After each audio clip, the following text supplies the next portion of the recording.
Sir हम लोगों को 2 साल पहले तो हम लोगों को 3 महीने के लिए नियुक्ति दी गई थी अस्थायी के तौर पे।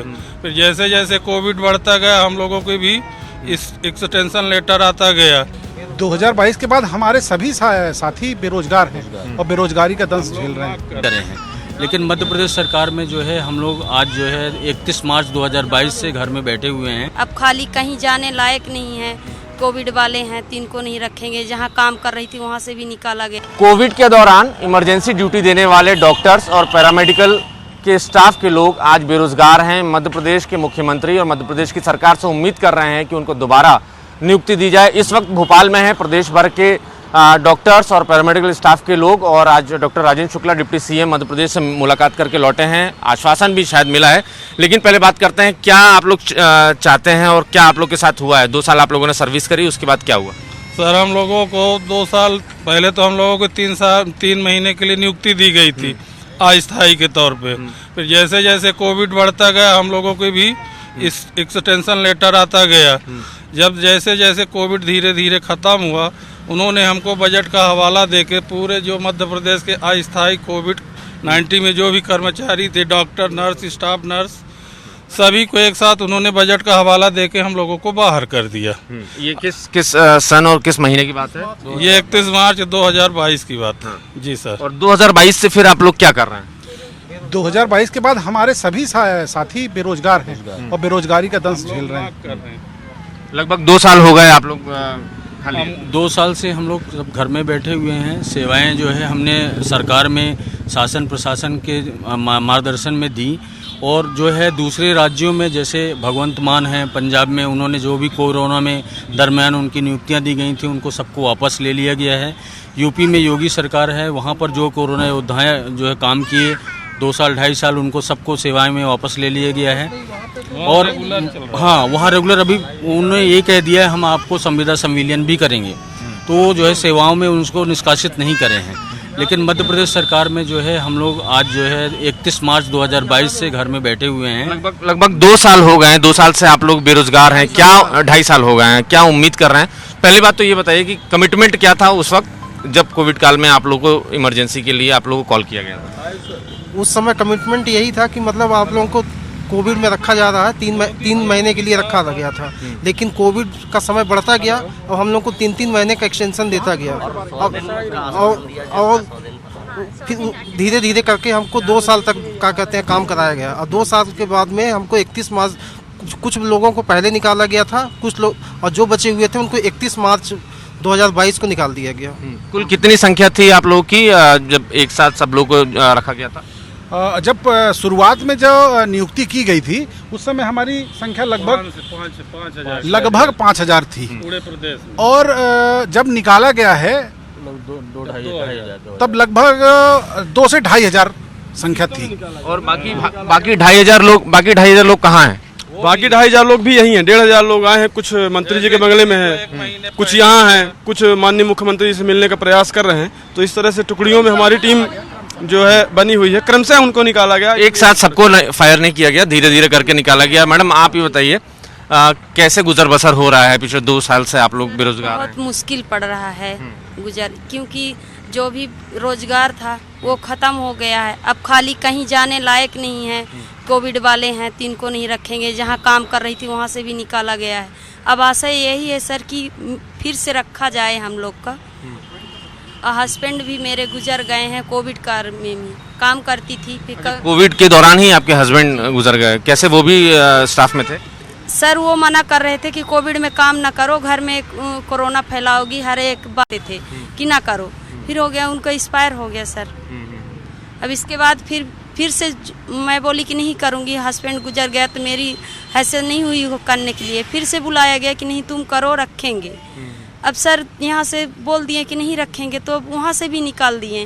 बाकी वैकल्पिक व्यवस्था क्या है मैडम? आप बताइए, आप लोग क्या काम कर रहे थे इमरजेंसी के दौरान? इमरजेंसी के दौरान हम सब सारे काम कर रहे थे। और क्या कहते हैं, ट्रीटमेंट, सब कुछ, बीपी, पल्स, ये सब कुछ ही कर रहे थे।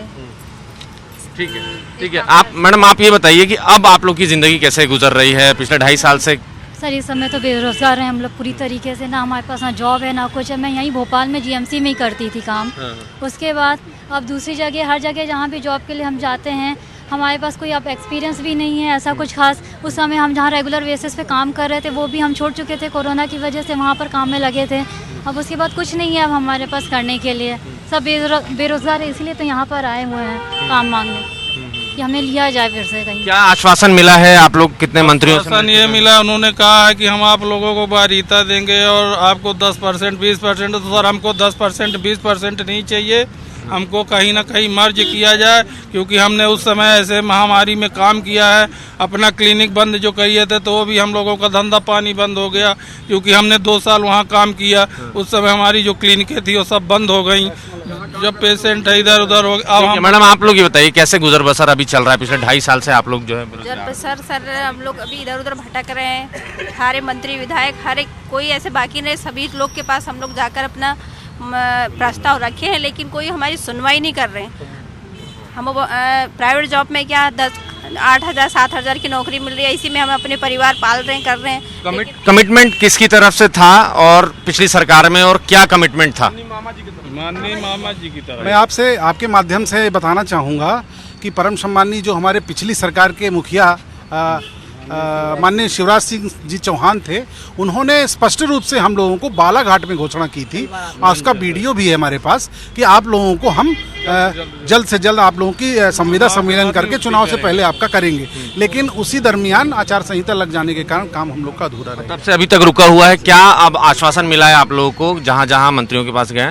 डिप्टी सीएम से मुलाकात करके? जी, डिप्टी सीएम साहब से मुलाकात हुई है। उन्होंने बोला कि आपको किसी तरह करके मैनेज करने की कोशिश की जा रही है, लेकिन ये जो है आश्वासन हमको पिछले 2 साल से मिल रहा है, और 2 साल से हम लोग ऐसे ही भोपाल आ रहे हैं, जा रहे हैं, और अभी विश्वसनीय तरीके से कुछ कार्य हमको करता हुआ नहीं दिखाई दे रही सरकार।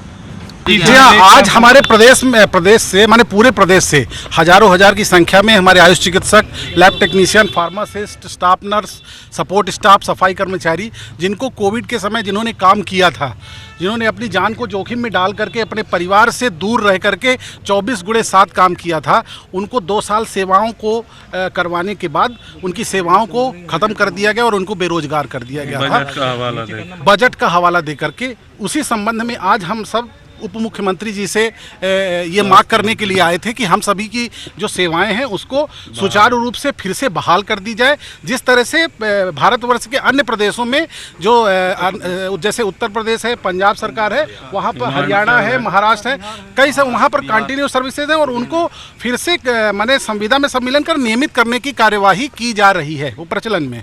और उसी तरह की हमारी मध्य प्रदेश सरकार से भी अनुरोध है माननीय लोकप्रिय हमारे उप मुख्यमंत्री परम सम्माननीय श्री राजेंद्र शुक्ला जी से कि वो हमारी मांग को पूरा करें। अगर नहीं करेंगे तो मांग को फिर क्या करेंगे? निवेदन ही कर सकते, निवेदन ही कर सकते हैं हम, इससे ज्यादा क्या आंदोलन तो कर नहीं। हम हमें जी अभी परम सम्माननीय उप मुख्यमंत्री जी ने हमें पूरा आश्वासन और भरोसा दिया है कि हम आपके लिए ही आज यहाँ पे आए थे और हम आपका जरूर करेंगे, और हमें पूरा आशा ही नहीं पूरा विश्वास है कि हमारी मांगे उनके द्वारा पूरी की जाएंगी। जाहिर है मध्य प्रदेश में ये पढ़े लिखे बेरोजगार हैं, सबने अच्छा क्वालिफिकेशन लिया हुआ है, और 2 साल इमरजेंसी के वक्त मध्य प्रदेश सरकार के साथ कंधे से कंधा मिलाकर काम किया। उस वक्त जब सबसे ज़्यादा इनकी ज़रूरत थी तब इनको पूजा भी गया, तब इनका सम्मान भी किया गया। लेकिन जैसे ही कोविड का दौर खत्म हुआ उसके बाद से अब तक पिछले 2.5 साल के दौरान ये बेरोजगार हैं, और मध्य प्रदेश की सरकार से उम्मीद कर रहे हैं कि इनके साथ इंसाफ होगा, न्याय होगा, और इनकी बहाली होगी, या जिस तरीके से पड़ोसी प्रदेशों में संविलियन किया गया है उसी तरीके से इनका भी संविलियन होगा। कैमरामैन रमेश के साथ नवीन सिंह, IBC 24 भोपाल।